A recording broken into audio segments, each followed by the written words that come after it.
tsy azo atao tsony manome pouvoir amin'olona ohatra ny lalatino, tsy azo atao intsony ny mifidy olona ohatra ny lalatino.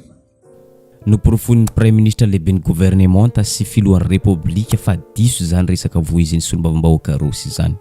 Azo atao tsara ny manome andraikitra sy fahefana any Ramatoa Lalatina Rakotondrazafy. Porofon'izany no tendrena ho ministry ny fampianarana sy ny fampiofanana ara-teknika izy. Ho an'ny kotilehilahy Maitsoamo kosa dia mazava ny azy tsy mendrika ho ministra i Ramatoa Lalatina Rakotondrazafy.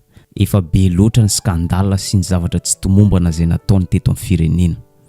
Ndao aratsika nikaiky ity toedra raha ity.